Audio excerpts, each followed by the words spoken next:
The evening air over Suffolk carried a heaviness, thick with the scent of damp earth and dying sunlight. In the quiet stillness, the old wooden gate creaked as Arthur Pendelton, 72 years old, pushed it open and stepped onto the worn path that led to his once glorious stud farm. The place that had been his pride, his family's legacy for generations, now stood in the fading light like a monument to loss. Weeds pushed up through the cracks in the cobblestone, fences sagged under their own weight, and the grand red brick stable, once echoing with the thunder of hooves, now sat quiet, windows clouded with dust. Arthur's hand trembled as he reached for the letter pinned to the door. The bold red ink, final notice, screamed louder than any words he could speak. He tore it down, his eyes stinging as he read it one last time. There were no surprises, just an ending that he had seen coming for months. The debts, the endless calls from the bank, the promises he could no longer keep. Everything was slipping away, piece by piece, until all he had left was the cold, hollow ache of regret. But not quite all. In the last stall, away from the draft, in damp, Albion's pride waited for him. The chestnut stallion nickered softly as Arthur entered, the horse's breath fogging in the cool air. For a moment the world's weight fell away, replaced by a sense of peace he could find nowhere else. Arthur ran a calloused hand down Albion's neck, feeling the warmth, the steady pulse of life beneath the sleek coat. "Hey, old boy," Arthur whispered, pausing. "Looks like it's just you and me now." Albion's pride nuzzled his shoulder, the animal's trust unwavering even as everything else crumbled. Arthur let himself remember. Long summer days, when the fields ran gold, the thrill of foals taking their first steps, the way his late wife used to laugh at the kitchen window. He remembered the day Albion was born, so small and awkward that no one but Arthur believed he'd survive. He'd fed the colt by hand, nursed him through fever, stood watch through storms and heartbreak. Albion wasn't just a horse. He was the last ember of a fire that had burned so bright, so long ago. As the sun dipped low, casting the fields in blood-orange light, Arthur knelt beside Albion and pressed his forehead to the horse's. The sound of the world faded, replaced by his own voice inside his mind. "You can't give up. Not yet." But reality was merciless. He had fought too long, sacrificed too much, and now the bills, the repairs, the unpaid help, all demanded an answer he could not give. His only hope now, a hope so fragile it felt like cruelty, lay in the upcoming Newmarket horse auction. Albion's pride would be his final card, his last attempt to stave off oblivion. It was the cruelest twist of fate, to say goodbye to the one friend who had never let him down. Night crept in. Arthur poured a bucket of oats, brushing Albion's mane with slow, deliberate strokes, memorizing every detail: the scar above the left eye from a youthful tumble, the flecks of white on his muzzle, the way he leaned into Arthur's touch. "You know, Pride," Arthur said quietly, "I swore I'd never do this, but I don't have a choice." He blinked back tears, his breath catching in his throat. He could hear the distant laughter of his neighbors, those who once envied his success, now whispering about his downfall. He could imagine them shaking their heads. Old man Pendleton, too stubborn for his own good. Even the bank manager, once an eager guest at Arthur's parties, now regarded him as a relic, a reminder of times gone by. That night, sleep would not come. Arthur sat at his kitchen table, the last bottle of whiskey half empty beside him, papers spread across the wood. He traced the edges of a faded photograph. Himself, his wife, and a much younger Albion, taken on a day when hope seemed endless. He wondered if she would forgive him for what he had to do. Dawn found him in the stable, the world outside painted silver and gray. With steady hands, he saddled Albion's pride for the last time at home. The horse, sensing something different, stood quietly, watching Arthur with deep, soulful eyes. The old truck groaned to life, trailer hitched, the road to Newmarket stretched ahead, long and uncertain. Arthur paused at the end of the lane, looking back once more at the land he loved. This is it. At the Newmarket auction, he would face the judgment of strangers, men with fat wallets and colder hearts, people who saw Albion's pride as nothing but a price tag. They wouldn't understand. They'd never see the late-night vigils, the victories, the pain. Arthur braced himself, jaw set, shoulders squared against the coming storm. Yet somewhere, beneath all that fear and sorrow, a stubborn ember of hope flickered. Maybe, just maybe, there was a miracle left. Maybe there was still a way, some twist of fate, to prove to the world and to himself that he and Albion's pride were more than relics of a forgotten age. The auction was tomorrow. Tonight, Arthur would stay beside Albion's pride, his hand resting on the stallion's neck as if he could hold back the darkness by sheer force of will. For a few more hours at least, he was not yet beaten. The world had not yet taken everything from him. And so, as the first light crept into the stable and the old man whispered promises he wasn't sure he could keep, a new day began, not with the blaze of triumph, but with the quiet, desperate courage to go on. The morning sun fought its way through a dense shroud of clouds as Arthur Pendelton steered his battered truck onto the main road. Every rattle of the trailer behind him was a painful reminder of what he was about to do. The journey to Newmarket, a place that had once represented dreams and glory, now felt like a pilgrimage to the edge of ruin. Albion's pride, usually steady and unbothered by travel, stomped once in the trailer, as if sensing Arthur's unease. Arthur reached back to pat the side of the trailer, murmuring, "Almost there, old friend, almost there." The highways leading into Newmarket grew busier with each mile. Shiny transporters emblazoned with logos of famous stables zipped by, driven by men in crisp uniforms. Inside, Arthur's faded coat and worn boots seemed to absorb every ounce of grime and exhaustion from the journey. His reflection in the rearview mirror was grim, a face furrowed by age, eyes clouded by sleepless nights. As the town came into view, banners for the annual Newmarket horse auction fluttered from every lamppost. News vans and photographers clustered near the main gates, hoping to catch a shot of a champion or a wealthy socialite. Arthur guided his truck past security and into the holding area, feeling the familiar knot of anxiety tightening in his stomach. He parked in the farthest corner, away from the clusters of brand-new horse trailers and spotless Land Rovers. There, he took his time lowering the ramp, his hands gentle as ever, as he led Albion's pride into the crisp morning air. The stallion's coat caught the sunlight, a fiery chestnut streak amidst the sea of sleek bays and grays. For a moment, some of the stable boys nearby paused to watch. One nudged another, snickering.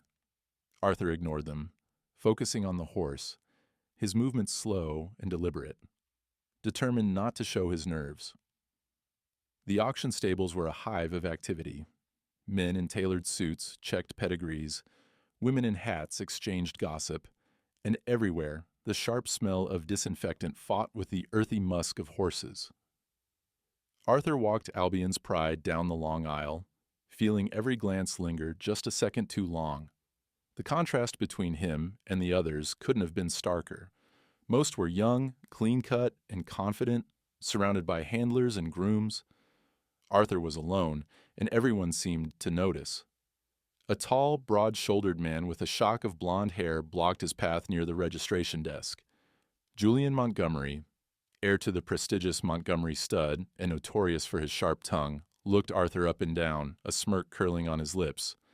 "Well, well, if it isn't old Pendleton," Julian drawled, voice just loud enough to draw attention. "I didn't think you'd show your face here after last season's debacle." Arthur stared straight ahead, gripping Albion's halter, refusing to bite back. Julian moved in closer, his cologne sickly sweet. "What's this, then?"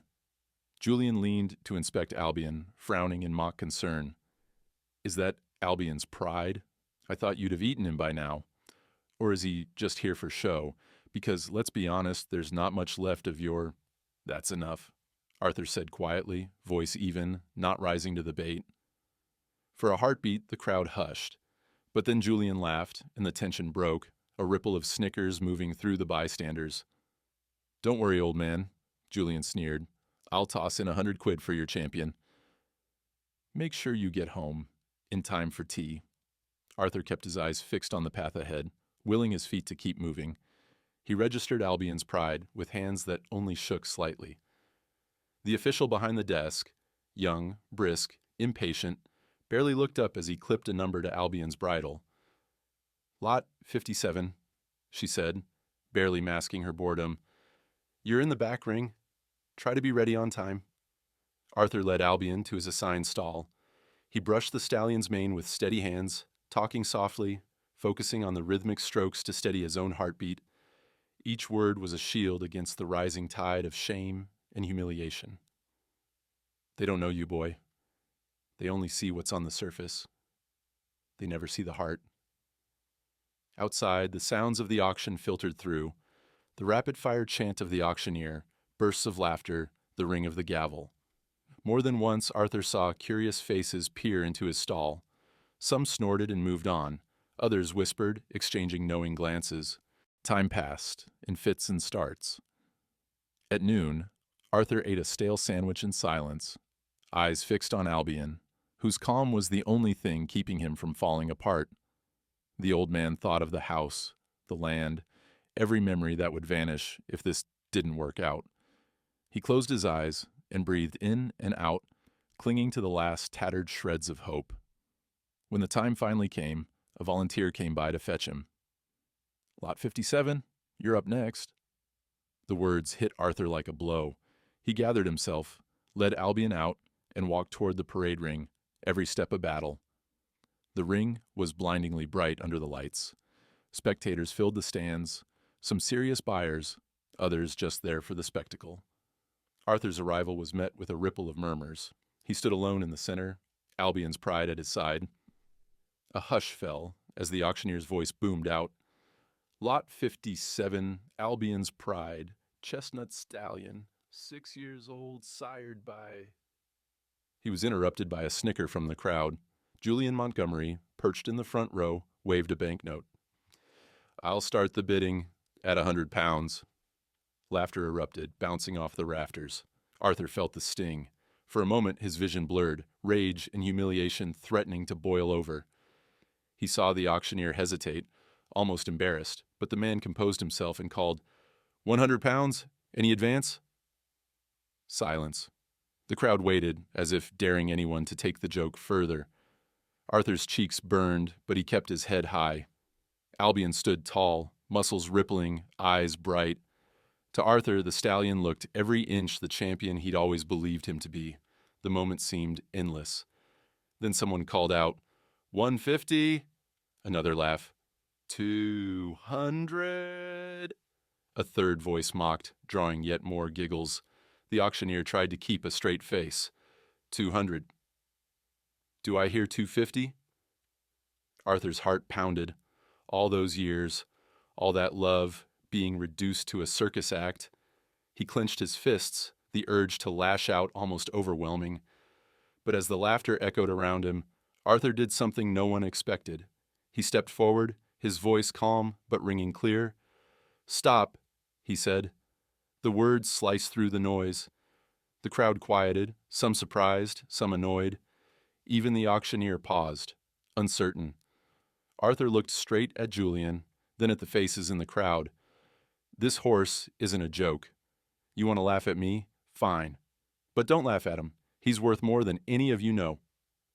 There was a brief, charged silence. For a second, even Julian seemed caught off guard. Arthur's eyes met Albion's, and for the first time all day, hope flickered inside him. The crowd waited. Would he walk away? Would he accept defeat? Arthur held his ground, the din of laughter replaced by a tense, expectant hush. The lion's den was closing in, but he was still standing. Whatever happened next, he wouldn't let them take his dignity. Not now, not ever. The silence in the Newmarket auction ring seemed to press in from all sides.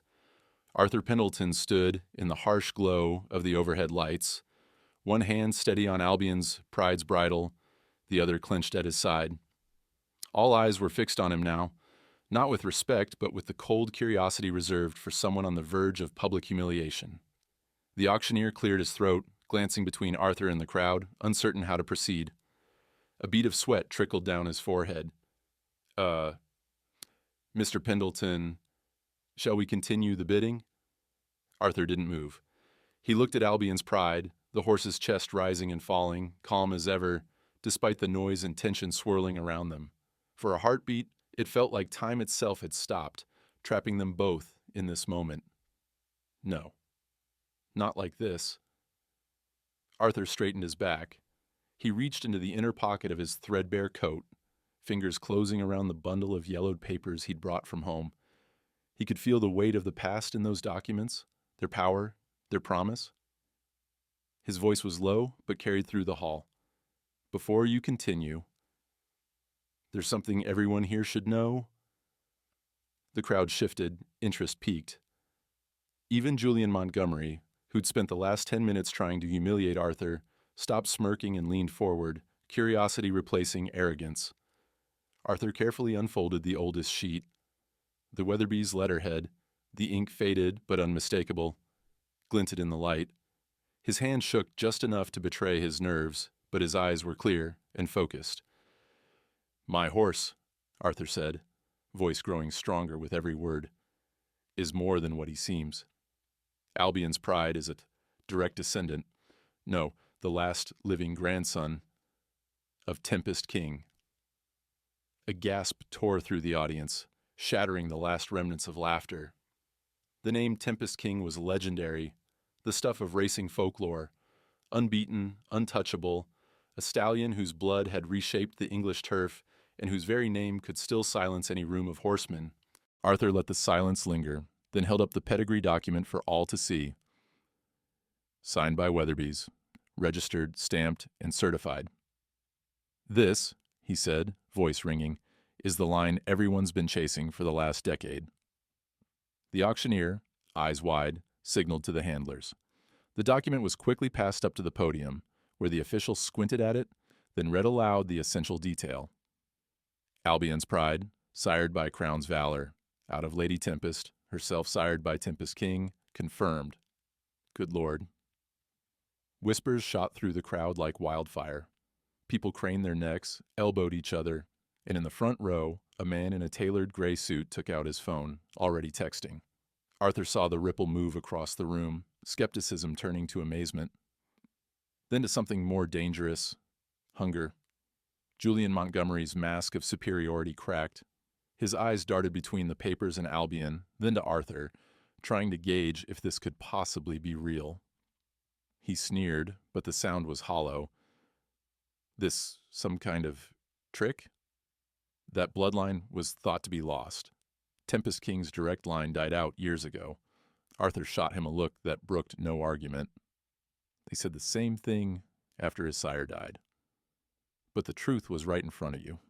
None of you looked past the dust and the weeds. The auctioneer, now wide awake and energized by the drama, held the document high for all to see. Ladies and gentlemen, if this is correct, if this horse is indeed the last direct male line from Tempest King, then this changes everything. Suddenly, the ring was alive. Gone was the jeering, replaced by sharp, urgent conversations. Men and women who'd barely glanced at Arthur were now pushing forward, eager to get a better look. The auctioneer, sensing an opportunity, called for the cameras. Let's pause for verification. Weatherby's representatives, please step up. Within minutes, two officials in dark jackets came hustling down the aisle, examining the documents with professional intensity. After a hushed debate, one nodded, confirming with a crisp voice, "This is legitimate. Albion's Pride is the last grandson of Tempest King." Now the energy in the room surged. Buyers who'd come hoping for a bargain realized the rules had changed. They eyed Albion's Pride with a new hunger, a glint of calculation and greed lighting their faces. Arthur felt a chill. These people didn't see Albion as a companion, or even as a racehorse, but as a living gold mine. The auctioneer's voice rose above the noise. Ladies and gentlemen, we will restart the bidding for Lot 57, Albion's Pride, direct grandson of Tempest King. Julian, scrambling for composure, barked out, £50,000. Someone else, not to be outdone, shouted, 75. Another hand shot up. 80. And with that, the room exploded, bids flying in from every direction, phones pressed to ears, assistants rushing to place proxy bids. The numbers leapt higher and higher, the auctioneer's gavel hammering a frenetic rhythm. Arthur, dizzy with the speed of it all, kept his hand on Albion's neck, murmuring reassurances as the horse flicked his ears at the rising commotion. He watched as men who'd laughed at him minutes before now fought over the animal they'd dismissed as worthless. But for all the chaos and noise, Arthur's mind stayed strangely clear. He could see his future changing with every jump in price. The farm saved, the debts erased, his name restored. And yet, as the numbers soared, he couldn't help but glance at Albion, who watched him with steady, trusting eyes. It hit him, then, what this really meant. He'd always dreamed of saving his farm, restoring his family's legacy, but at what cost? If Albion's pride was sold, the last living link to Tempest King, to his own past, would he ever forgive himself? The auctioneer, breathless, called out, 300,000 pounds? Do I hear 350? 350,000 pounds? A stunned silence gripped the ring. Even Julian seemed to falter, his eyes wild, his hand frozen in midair. Arthur felt the weight of every gaze on him, felt the pressure of hope and history and money all crashing together. For a split second, Arthur thought of everything he could fix with that money, every pain he could erase. He looked at Albion, remembered the nights in the barn, the warmth, the companionship that no money could buy. The choice was coming. The world was watching. Albion's pride, the last of his line, was now a legend reborn. But what price did you put on love, on loyalty, on history itself? Arthur took a deep breath, eyes stinging as the gavel hovered above the podium. The story, and Arthur's fate, hung in the balance, poised on the edge between fortune and heartbreak, between losing everything and holding on to the only thing that ever truly mattered. The energy in the Newmarket auction hall had shifted from scorn to fevered anticipation. Albion's pride, once dismissed as a worn-out relic, now stood in the center ring with all the world's eyes on him, a living bridge to racing royalty. The gavel in the auctioneer's hand hovered above the podium, the whole room hanging on the edge of a new reality. Arthur Pendelton felt the air vibrate with 1,000 urgent conversations. The auctioneer wiped sweat from his brow, straightened his tie, and boomed into the microphone. Ladies and gentlemen, we are reopening the bidding for Lot 57, Albion's Pride, direct grandson of Tempest King. We start at 50,000 pounds. 50,000, Julian Montgomery barked, voice tight. For the first time all day, his usual swagger was gone, replaced by the sharp edge of panic and ambition. 70,000, another bidder shouted from the balcony. A woman in pearls, her eyes locked on the horse like a predator. The bids came rapid fire, crashing through the hall with a frenzy that erased all traces of earlier mockery. 80,000, 100,000, 150, 175. The auctioneer's cadence quickened, his voice rising, matching the wild hunger of the crowd. Cameras flashed, cell phones rang out with frantic calls, bidders checking with syndicates, partners, overseas investors desperate not to miss their chance at a piece of living legend. Arthur gripped Albion's halter, feeling the stallion's muscles tense under his hand. The horse tossed his head, picking up on the frenzy, eyes wide but still trusting. "Easy, boy," Arthur whispered. "Easy." The numbers soared. 200,000?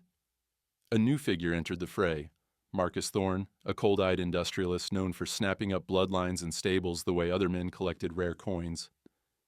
He stood at the back, arms folded, his voice a rumble. 250,000. Julian's face tightened. He shot a glare at Thorne, but raised a hand. 275. The woman in pearls leaned forward. 300,000. The crowd gasped. The number felt unreal. For a moment, Arthur's vision wavered. He thought of the farm, the debts, the generations who had come before him, how everything could be set right with one word. He could save it all, every stone and field, every story written in the dust of the barn. But he could also feel Albion shifting beside him, as if the horse sensed the crossroad. The bond between man and animal felt fragile but unbreakable. A silent question passing between them. What was loyalty worth when set against the weight of the world? The auctioneer's hammer struck the podium. 325,000 pounds. Any advance? The room held its breath. Thorn nodded once. 350,000? A stunned silence fell. Even the most jaded breeders and buyers paused. That number was the stuff of headlines.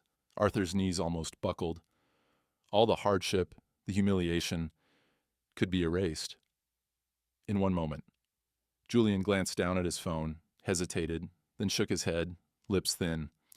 The woman in pearls sat back, defeated. The auctioneer's voice was almost reverent. 350,000 pounds for the direct grandson of Tempest King. Is there any further bid? Arthur looked up at the faces, some hungry, some envious, some just awed. He saw the glint of profit in their eyes, none of them understanding what Albion truly meant. The silence stretched. The gavel hovered, ready to drop. Then the world seemed to slow, sound dropping away as Arthur stood frozen in the ring. He saw flashes of memory, Albion as a foal, stumbling through the grass, his late wife's smile as she watched them from the porch, the long, cold nights he'd spent whispering comfort in the old barn. Everything he was, everything he'd held on to, was tied to this moment. The auctioneer drew in breath. For the third and final time, 350,000. Arthur's voice cut through the silence. Wait! Head snapped around. The auctioneer stopped, mouth open. Even Thorn looked startled. Arthur stepped forward, letting go of Albion's halter, standing between the horse and the crowd. His back was straight, his voice strong, though it trembled with emotion. Before you drop that hammer, there's something I want to say. He met Thorn's cold gaze, then swept the room. To most of you, Albion's pride is just a number, a piece of bloodstock, a chance to win another race. But to me, he's more than that. He's family. He's the last piece of a life I built with my own hands. He looked down, collecting himself. I came here today thinking I had no choice, that the only way to survive was to sell the one thing that's kept me going. But standing here now, I see that no amount of money can replace what he means to me.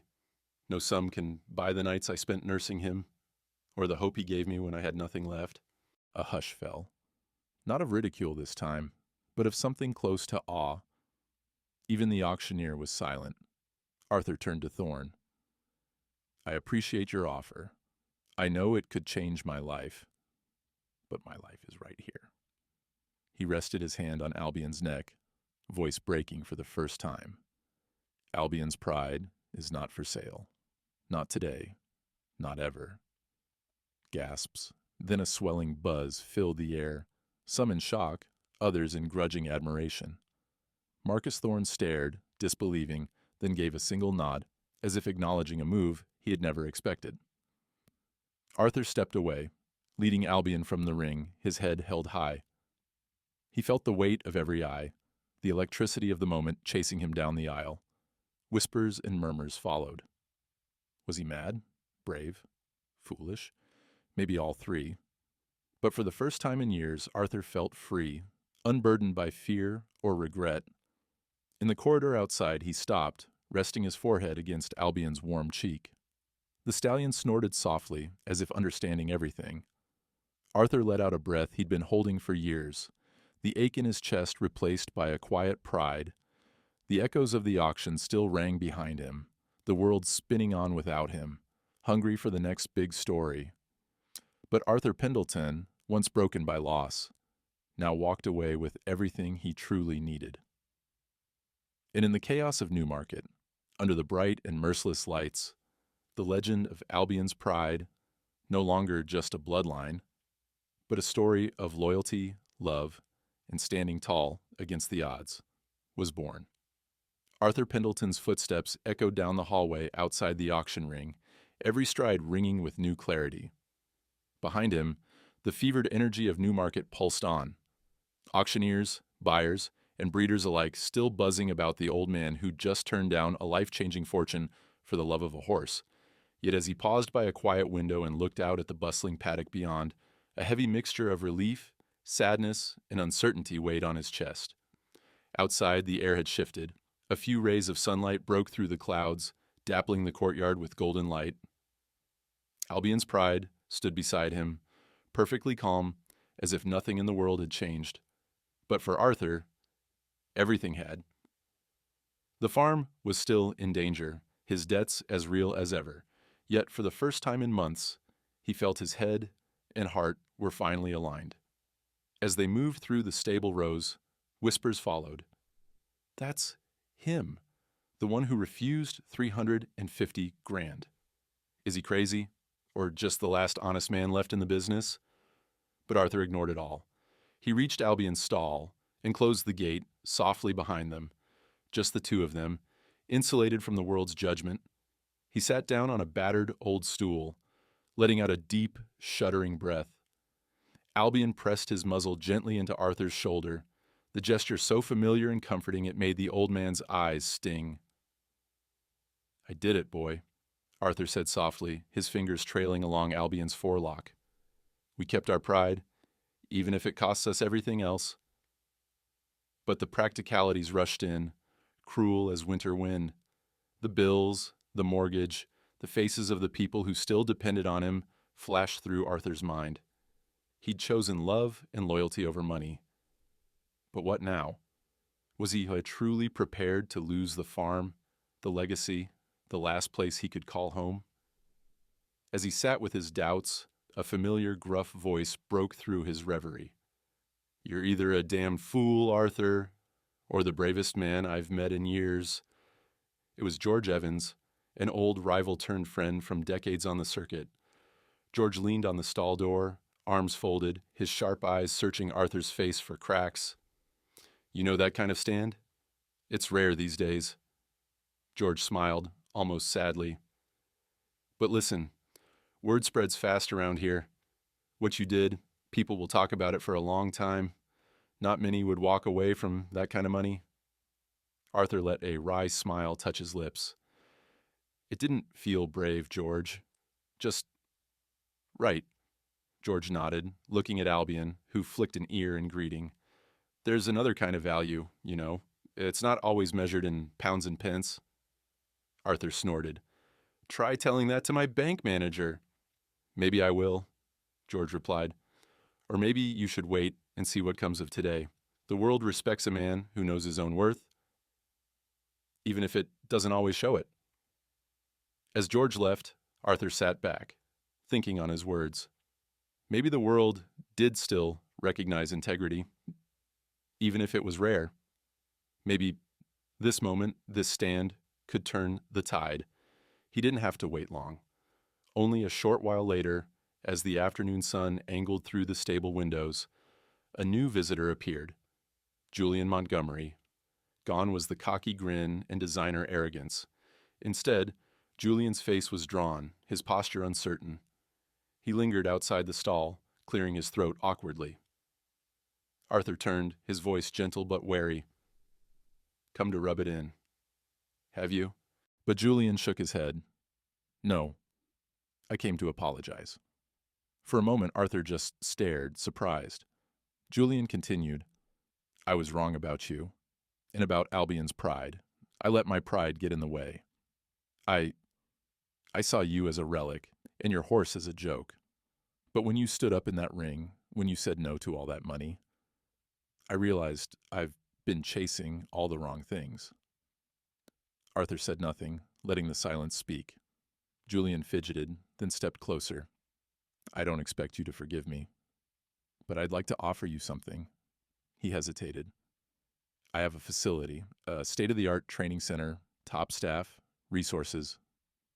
It's missing something, though. It's missing heart. I want you to join us.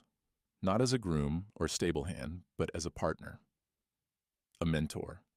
You and Albion can run things the way you see fit. I want to learn from you.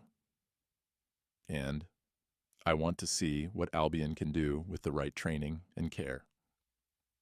Arthur studied the young man's face for a long time, weighing the sincerity behind his words. He saw the genuine regret, the new respect. "And if I say yes?" Arthur asked. "Then you and Albion get everything you need: resources, security, a future, and I get a chance to build something that's about more than just bloodlines and trophies." Arthur considered. His pride bristled at the thought of working for someone else, but Julian's offer was different: collaborative, respectful, not charity, but a true partnership. "And if I say no?" Julian's mouth twisted. "Then I wish you the best, and I hope you find a way to keep your farm. But I hope you'll think about it. We need people like you, people who remember what this sport is supposed to be." With that, Julian left, leaving Arthur alone once more with Albion and the quiet thrum of hope pulsing beneath the fear. He sat in silence for a long while. The ache of sacrifice remained, but there was a new thread of possibility winding through his mind. Maybe this wasn't the end. Maybe, by holding true to what mattered, he'd open a door he never saw coming. As evening fell, Arthur left the auction grounds with Albion's pride in tow. They didn't speak, but the bond between them was deeper, stronger. As they reached the old truck, Arthur stopped, brushing his hand along Albion's neck. "We're not done yet, boy," he murmured, a quiet conviction in his chest. Not by a long shot. And for the first time in a long while, Arthur looked out at the world with something like hope, knowing that whatever lay ahead, he had not betrayed himself, nor the spirit that kept Albion's pride alive. He had chosen heart over gold, and maybe, just maybe, that would prove to be priceless. Night had begun to settle over Newmarket, cloaking the town in cool shadow and lending a hush to the paddocks that only a few hours earlier had buzzed with excitement and tension. Arthur Pendelton sat in the cramped cab of his truck, the engine idling. The world felt both larger and smaller all at once, his future uncertain, but his conscience clear. He stared out through the windshield, watching Albion's pride nibble at the sparse grass beside the trailer, the stallion's chestnut coat glowing faintly under the auction house lights. For a moment, Arthur simply breathed in the peace. He felt hollowed out and uplifted at the same time, emptied by sacrifice, but somehow lighter too. As he reached for the ignition, footsteps sounded behind him, hurried, hesitant, then determined. Arthur turned to see Julian Montgomery approaching, his usual cocky stride replaced by a kind of humility. Julian stopped a few feet from the truck, hands in his pockets, eyes lowered. For a moment he seemed to wrestle with himself, then looked up, voice raw and stripped of bravado. "Arthur, wait, please." Arthur hesitated, then opened the door and stepped out. Albion's pride, always alert to his master's mood, lifted his head and watched the two men closely. Julian drew a steadying breath. "I meant what I said earlier. I'm not just here to apologize. I want to do something right for once." He looked at Albion, then back to Arthur. "You see, when I saw you turn down that kind of money, I realized you understand something about horses and about this world that I never have. My family, my whole life, it's been about business, about bloodlines and winnings and status. But you reminded me it should be about something more." Arthur folded his arms, studying Julian. "Words are easy, son. What are you really asking?" Julian stepped closer, his voice low so only Arthur could hear. "I want you to come work with me. No, not work for me. With me. I want you to be a partner at Montgomery Stables. I want Albion's pride to be part of our future. I want to learn from you, to bring the heart back to my family's business. You'd have full say over how Albion is trained, over how we run things. I know you don't trust easy, but let me prove I mean it." Arthur was silent for a long moment, feeling the weight and meaning behind Julian's offer. 1,000 memories flickered through his mind: the lean years, the betrayals, the endless struggle to keep his dignity. It would have been easy to say no, to walk away and guard the little he had left. But something about Julian's honesty, his visible transformation, struck a chord. "Why me?" Arthur asked, his voice barely above a whisper. Julian's answer came quickly, earnestly. "Because you don't quit when it's hard. Because you put your horse first. Because you made everyone in that auction ring remember why we started loving horses in the first place." Arthur felt Albion's muzzle nudge his arm, a silent vote of confidence. He glanced at his old friend, then back at Julian. "There's one condition," Arthur said, his tone firm. "I won't answer to anyone about how Albion's raised, trained, or treated. Not ever. And I don't do things just for show. If we work together, it's because we share the same respect. Not just for bloodlines, but for the animals themselves." Julian nodded instantly, relief flickering in his eyes. "Deal, on my word." They shook hands, an old, calloused palm meeting a young, eager grip. It was more than a business agreement. It was a gesture of mutual respect, a bridge across generations. As they spoke, Marcus Thorne watched from a distance, his interest piqued by the unlikely alliance forming before him. Others in the paddock whispered, wondering what would become of the legendary horse and the man who refused to sell his soul.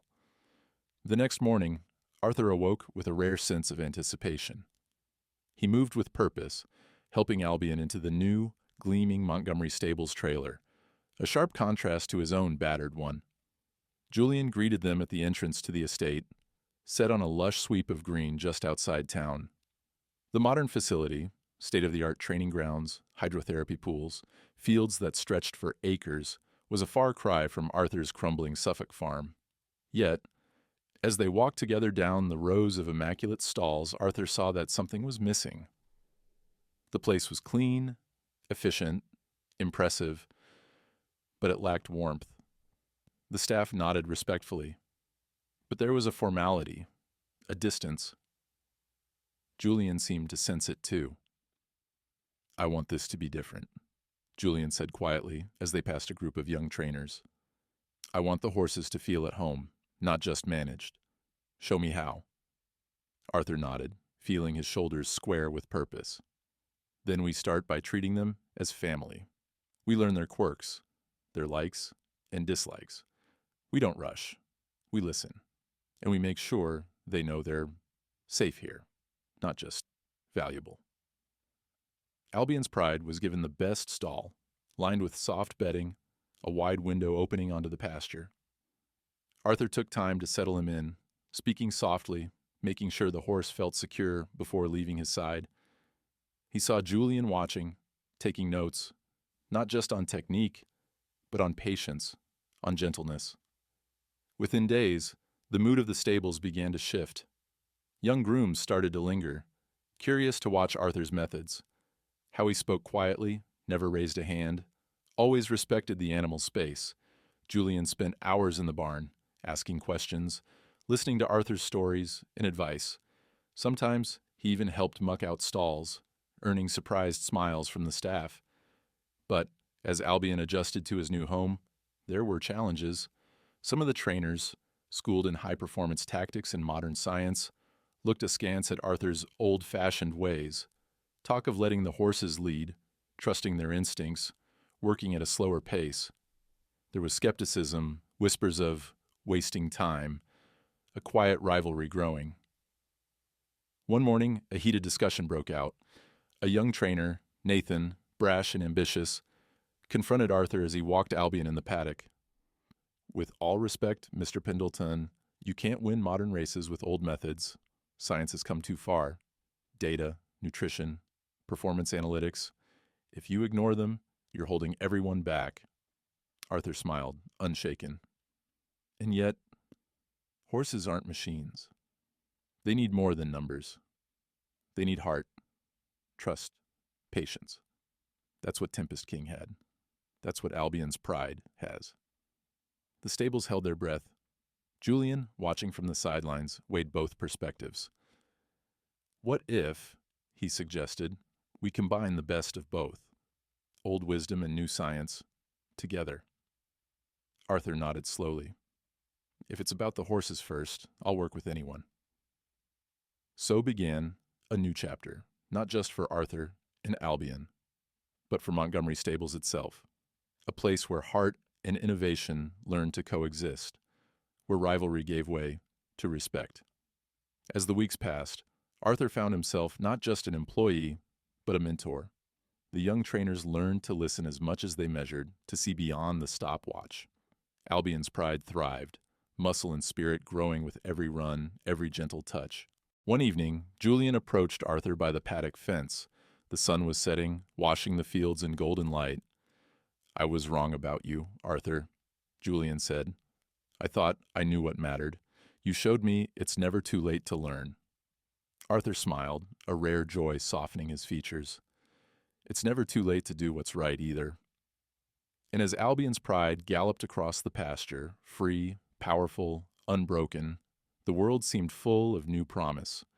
For the first time in years, Arthur felt like he was not just holding on, but building something that could last. The story of the man who turned down a fortune was already spreading across Newmarket and beyond.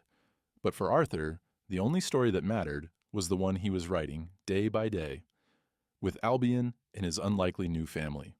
Whatever challenges lay ahead, he was ready. With heart, hope, and a little help from those who believed in second chances, Arthur Pendelton had stepped out of the shadows and into a new beginning. The days at Montgomery Stables unfolded with a new rhythm, a curious blend of old tradition and fresh ambition. The facility gleamed under the late spring sun, its glass windows reflecting emerald paddocks and crisp white fences that stretched as far as the eye could see. Arthur Pendelton, once an outsider among privilege and luxury, now moved with purpose and dignity through this unfamiliar world. Word had spread throughout Newmarket and beyond. Breeders, trainers, and even local journalists spoke of the old-timer who refused to sell his champion for a fortune. Arthur's legend grew, but inside the stables, it was the daily work that defined him. Every morning before dawn, he checked on Albion's pride, their quiet ritual never changing. The stallion had settled into his new home, but his eyes still brightened at Arthur's approach, his soft whinny echoing in the vast barn. The partnership with Julian Montgomery continued to surprise everyone. Julian, once known for flash and bravado, now spent long hours in the stables, sleeves rolled up, listening more than talking. He shadowed Arthur, learning how to watch for the tiniest shifts in a horse's posture or breath, how to sense tension before it became a problem. Julian wasn't just pretending for the staff or for his investors, Arthur could tell. There was humility in the younger man's questions, and genuine excitement whenever Arthur introduced a new training exercise. Together, they introduced changes that baffled and inspired the stable hands. Arthur kept the old ways alive, slow walks in the pasture, hand feeding, singing quietly to the horses as he worked, while Julian brought in the best vets and nutritionists, marrying tradition to cutting-edge care. The staff, once skeptical, now found themselves caught up in the energy. They watched Albion's pride transform, muscles thickening, coat glowing, eyes alight with intelligence and anticipation. One morning, Julian approached Arthur at the paddock rail, a bundle of paperwork in his hands. "Arthur, I've been thinking, with Albion's pedigree and how he's looking, what if we aim higher? What if we set our sights on Ascot, or even the Newmarket Gold Cup? The world's watching. He deserves his shot at glory." Arthur ran a weathered hand along the railing, gazed steady on Albion as the stallion rolled joyfully in the grass. "He's got the heart for it," Arthur said, "but this isn't just about winning races. It's about showing the world what real horsemanship looks like. If we do this, we do it our way, on our terms." Julian nodded. "That's all I want. Your terms. Let's make this about the horse." The decision sent ripples through the stables. The younger trainers, Nathan among them, were skeptical. Some grumbled about the risks of putting a horse from yesterday's bloodline up against million-pound competitors with the latest technology and data on their side. But even the doubters couldn't argue with Albion's transformation. His training sessions drew crowds now, staff sneaking out to watch the old man's methods, rival stables sending scouts to observe, even local kids climbing trees for a glimpse of the miracle horse. The work was hard, Every day brought new challenges: nervous staff, weather that threatened to disrupt routines, subtle injuries that needed time and care. Arthur refused to rush. Some mornings he simply sat in Albion's stall, talking and listening, letting the horse set the pace. Other days he ran new drills, blending patience with Julian's science-driven schedules. One afternoon, Julian pulled Arthur aside, concern in his voice. "We're under pressure to push harder. The press wants a story. Sponsors are circling. I don't want to lose what makes us different, but—" He trailed off, glancing back at the gathered crowd. Arthur shook his head, stubborn as ever. "There's only one way to make a legend, and it's not in the headlines or the betting slips. We do right by Albion. He'll do right by us. If we lose that, we lose everything." Julian grinned, letting out a breath. "Then that's what we'll do." The days rolled by in a blur of sweat, hay, and hope. Arthur's relationship with the younger staff deepened. He took the time to teach them, inviting questions, never shaming anyone for a mistake. Nathan, who had been his loudest critic, surprised everyone by staying late one evening, quietly watching as Arthur massaged Albion's legs after a long gallop. Finally, Nathan spoke. "Mr. Pendleton, I was wrong about you. I thought you were stuck in the past, but I see it now. There's more to this than numbers. Sorry for being a jerk." Arthur patted the young man's shoulder. "It takes guts to say that, Nathan. Stick around. You've got the makings of a real horseman." As the team came together, Albion's pride continued to improve. His speed on the practice track startled even the most seasoned watchers. He began to develop a fan following, children sending letters, strangers stopping Arthur in the village to ask for news. The Montgomery family, seeing Julian's transformation, grew curious, some even visiting the stables to meet the legendary stallion and the stubborn old man who'd reignited their son's passion. But the path was not without setbacks. One cold, rainy morning, Albion pulled up lame during a gallop. The vet was called, staff crowded around with anxious faces. Arthur refused to panic, working quietly with Julian and the medical team. After tense hours, the injury proved minor, a strain, not a break, but the scare reminded everyone of how fragile their dream was. Instead of rushing, Arthur doubled down on caution. He walked Albion himself every day, soothing him, rebuilding his strength with patience. Julian supported him, fighting off calls from sponsors demanding quicker results. Their shared commitment began to turn the tide. The staff started following Arthur's example, slowing down, listening more.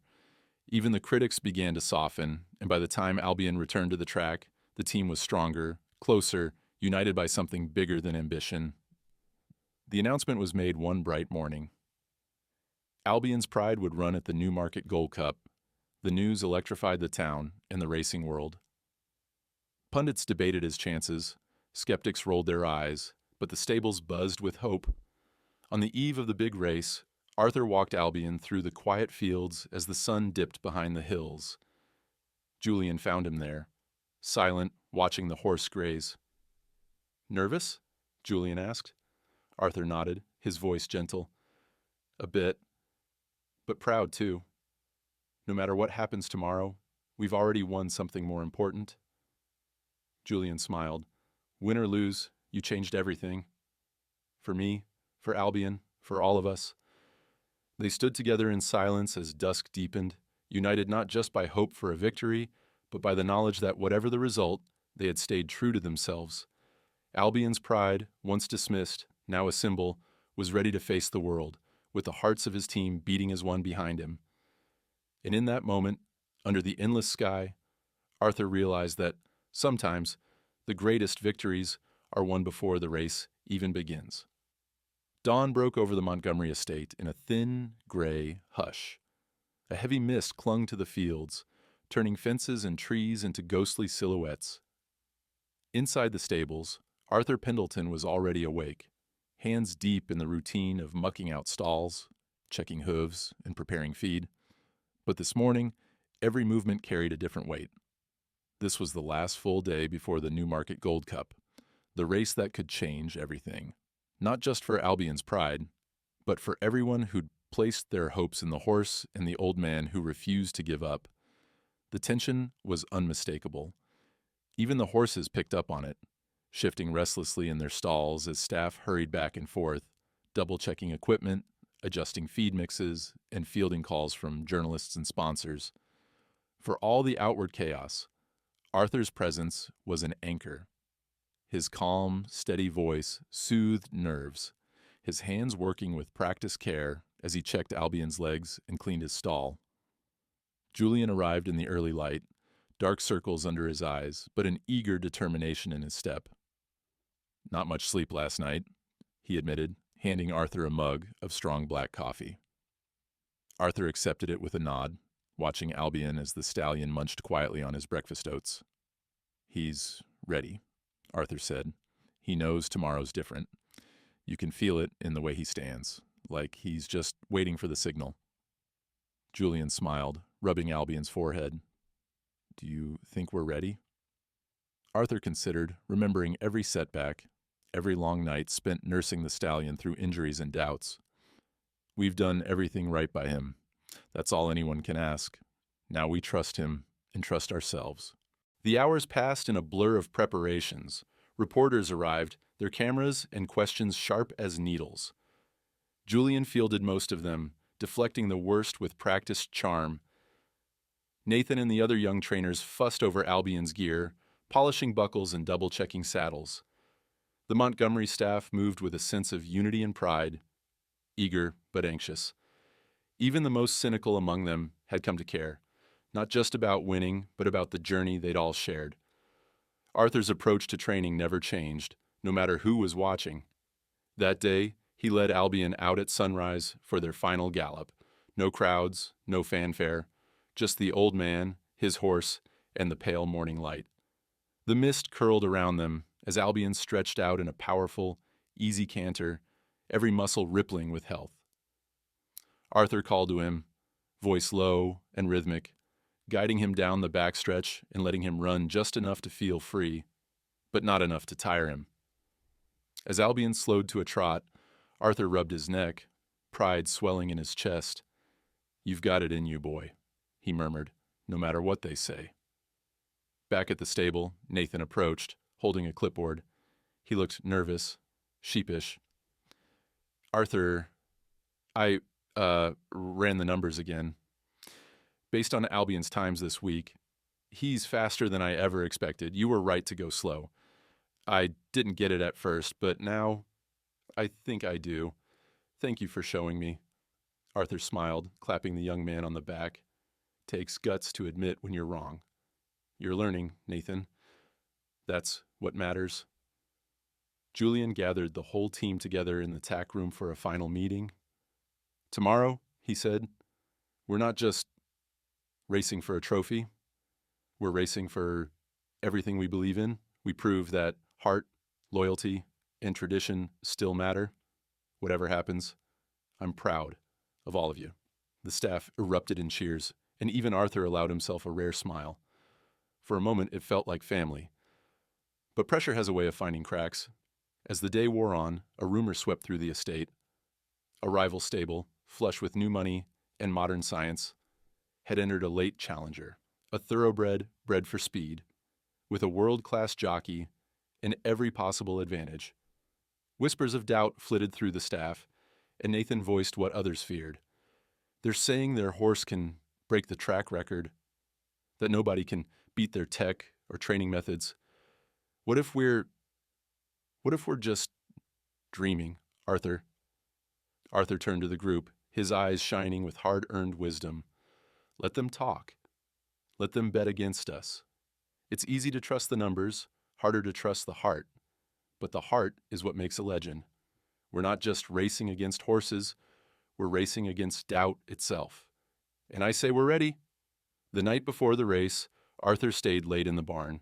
He groomed Albion by lantern light, humming softly, his old hands gentle as ever. He remembered every hardship, the foreclosure notices, the empty cupboards, the days he nearly gave up. Now, as Albion leaned into his touch, Arthur felt those years slip away, replaced by quiet gratitude. No matter what happened tomorrow, He'd already won back his pride. A soft knock came at the barn door. Julian entered, carrying 2 mugs of tea. They sat on overturned buckets, listening to the horses snuffling and shifting in their stalls. "Tomorrow's going to be chaos," Julian said quietly.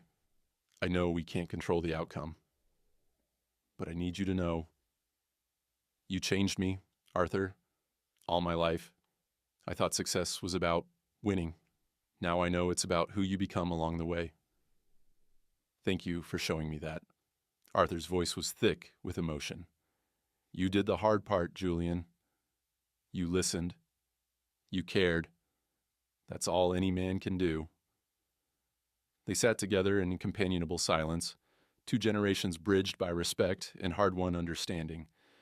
As the barn fell quiet, Arthur knelt by Albion's stall, whispering promises. Win or lose, he would never regret choosing loyalty over gold. He pressed his forehead to the stallions, drawing strength from the horse's steady warmth. "Rest well, boy," he murmured. "Tomorrow, we ride for everything we love."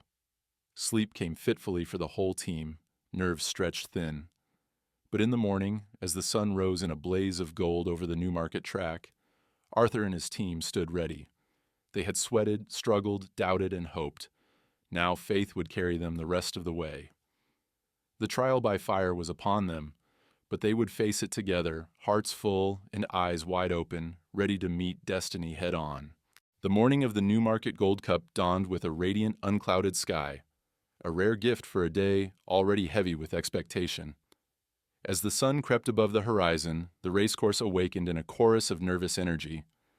Vendors hurried to their stalls, banners fluttered in the breeze, and the grandstands shimmered with a gathering crowd dressed in their best. News crews jockeyed for position. Every face seemed to wear the same question. Would this be the day an underdog wrote himself into the annals of racing legend? Behind the scenes, Arthur Pendelton moved with the slow, careful deliberation of a man who had learned to treasure the small things. While the Montgomery staff buzzed with excitement and tension, Arthur focused on Albion's pride. He brushed the stallion's coat until it gleamed copper in the morning light, feeling the steady thump of the horse's heart beneath his hands. Albion's eyes were bright, alert, not wild with nerves, but alive with anticipation. Nathan and the younger grooms hovered nearby, chattering anxiously as they polished tack and reviewed lists. Julian checked his phone every few minutes, fielding calls from journalists, sponsors, even his own family, who'd gathered in a private box above the paddock. The press buzzed outside the stable, calling Arthur's name for interviews, but he waved them off. This time, there would be no distractions. The starting bell for the undercard races rang out across the course.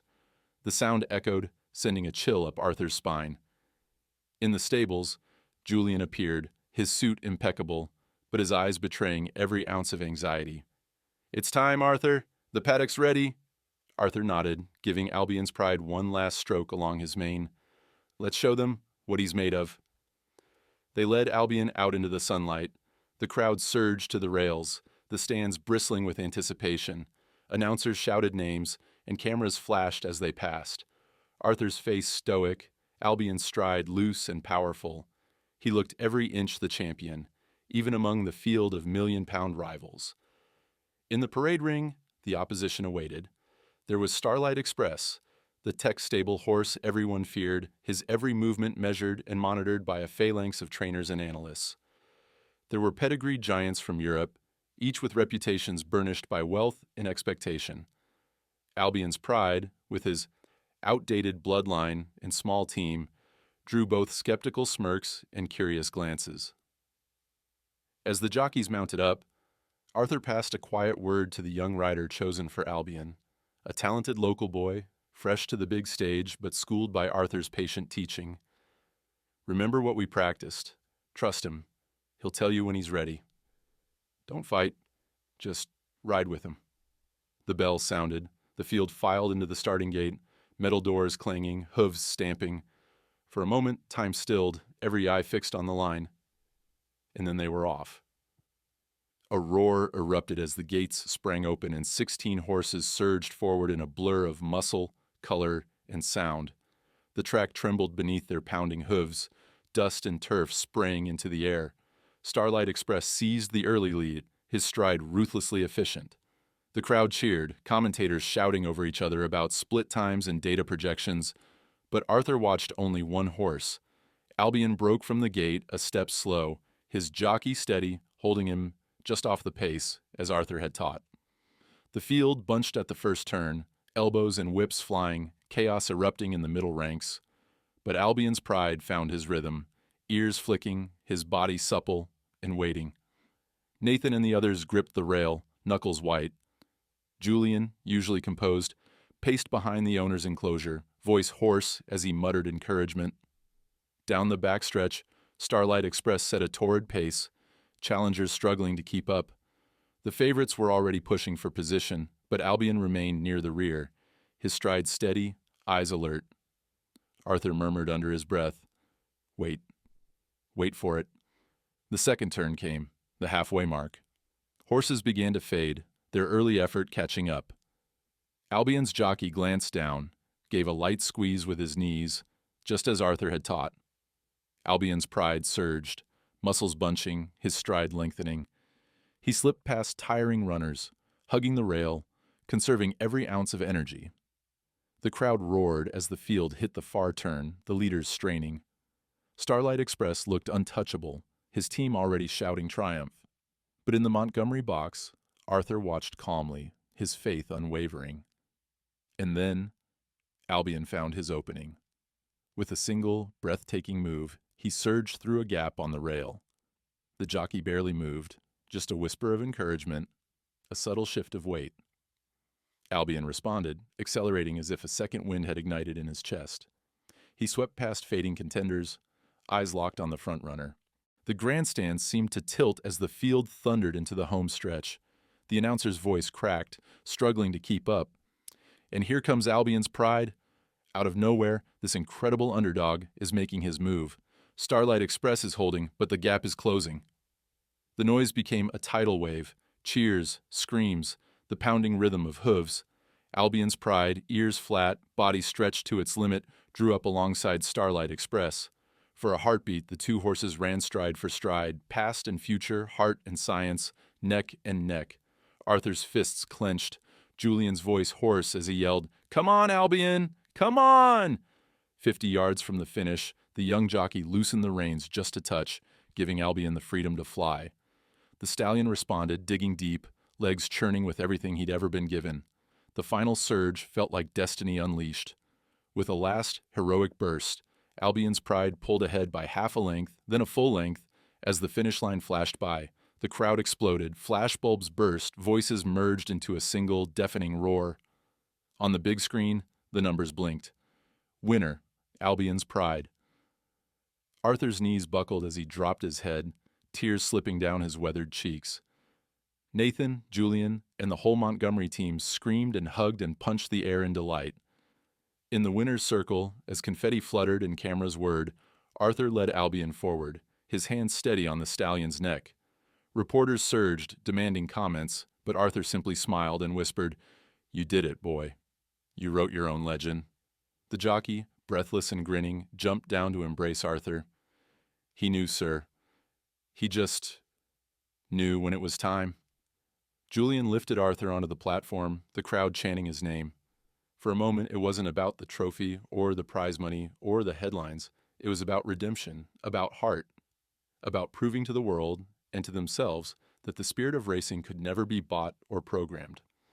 As the sun set behind the grandstand and the world celebrated Albion's miracle run, Arthur Pendelton stood quietly at the center of it all, surrounded by friends, old rivals, and a horse who had carried him not just to victory, but into the pages of history. For the first time in years, Arthur felt not just the pride of a winner, but the peace of a man who had found his purpose, his family, and his place in the world, all because he had never let go of hope.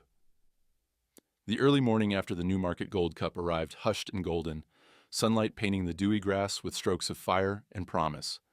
The racecourse, now quiet and scattered with the remnants of yesterday's celebrations, stood as a silent witness to what had happened there. A day that would be remembered, retold, and written into the storybooks of English racing. News traveled at the speed of awe. By dawn, every sports page and racing blog carried headlines splashed with Albion's pride's victory, the old man and the miracle horse, a legend is born at Newmarket, heart over gold, Albion's pride stuns the racing world. Television crews reran footage of Arthur weeping as his horse crossed the finish line, replaying in slow motion the underdog's triumph and the embrace in the winner's circle that brought even the most hardened pundits to tears. At Montgomery Stables, the celebration had lasted long into the night. Grooms, trainers, and stable hands, some still in their work boots, some in borrowed suits, sang, laughed, and toasted the man and the horse who had reminded everyone why they loved the sport in the first place. Albion's pride, basking in the adulation, received a hero's feast, apples, carrots, and endless affection from those who had doubted and now believed. Arthur Pendelton stood at the edge of the festivities, a quiet smile creasing his face as he watched his old rival George Evans lift Nathan onto his shoulders, the young man grinning ear to ear. Julian Montgomery, face flushed and jacket crooked, raised a glass to Arthur. To the man who taught us what really matters. The toast was met with cheers, and for a moment Arthur let the joy fill his chest, the vindication sweeter than any prize purse. But dawn brought reflection. Arthur rose before the others, habits unchanged by victory. He found Albion's pride in his stall, the horse's head resting on the gate, eyes soft and wise. Arthur brushed him down, speaking in a gentle murmur. "You did it, boy. You showed them all. And you showed me, too, that some things can't be measured, not in pounds, not in trophies, not in bloodlines alone." Albion nickered quietly, leaning into Arthur's hand. The world felt full, not just of promise, but of peace. By mid-morning, Montgomery Stables became a magnet for the media, breeders, and even local townsfolk who wanted to glimpse the miracle horse. Reporters jostled for interviews, their questions tumbling over each other. What's next for Albion's pride? Will you race again? Arthur, what advice do you have for young trainers? Arthur took it all in stride, answering only what he wished. We'll race when Albion's ready, not before. He's earned a rest. As for advice, love your horses, trust your heart, and never let the world tell you what's impossible. Julian fielded offers from sponsors, investors, and even Hollywood producers interested in the rights to their story. But for once, he waved them off. This isn't about the money anymore, he told Arthur later. It never really was it? Arthur grinned. Now you're starting to sound like me. Amid the whirlwind, deeper changes began to unfold. Julian's family, at first skeptical of his partnership with Arthur, visited the stables to see the legend for themselves. Even Marcus Thorne, who had tried to buy Albion for a fortune, arrived with a bouquet of roses and a handshake for Arthur. You were right, Thorne admitted. You can't put a price on heart. I hope you'll let me visit from time to time. See what a real champion looks like. Arthur agreed, humility softening the rivalry. Nathan and the young trainers who had once doubted Arthur now sought his advice daily, eager to learn the subtleties of trust, patience, and old-fashioned care. The atmosphere at the stables changed. Horses became more than assets, and laughter was as common as the sound of hooves. Albion's pride, meanwhile, became a symbol. Children sent drawings and letters, some calling him the Hope Horse, others writing how his story helped them believe in themselves. Schools requested visits. Racing magazines named Arthur Horseman of the Year, and his weathered face became a fixture on morning shows. But through it all, Arthur never lost sight of what truly mattered. One afternoon, as he and Julian sat atop the paddock fence, watching the horses graze, Julian spoke quietly. You could retire now, Arthur. Live easy. Let Albion enjoy the glory. What keeps you going? Arthur gazed at the horizon, the fields lit by the same golden light as the day before. It's not the winning, Julian. It's knowing you did it the right way. It's the peace you feel, knowing you never sold out, never gave up on what you love. And it's about sharing that with others, passing it on, so the next generation knows what's possible. Julian nodded, understanding more than words could say. Time passed. Albion's pride returned to the track for a handful of races, never pushed beyond his limits. Win or lose, he drew crowds. People came not just to see a champion run, but to be reminded that miracles could happen when hope was kept alive. When Arthur finally decided Albion would retire, the send-off filled the grandstands. The ceremony was simple. Arthur leading Albion one last time around the ring, tears streaming down his cheeks as the crowd rose to their feet. Life at the stables settled into a new, peaceful rhythm. Arthur mentored dozens of young trainers, his legend growing not just for a single victory, but for the wisdom and kindness he shared every day. Julian's stables flourished, respected not just for winning, but for their values and the culture Arthur had helped build. Sometimes, late in the day, Arthur would walk with Albion through the endless green pastures, the world bathed in the quiet glory of sunset. He would recall the darkest days, the debts, the humiliation, the loneliness, and smile at how far they had come. And so the story of Arthur Pendelton in Albion's pride became more than a headline or a memory.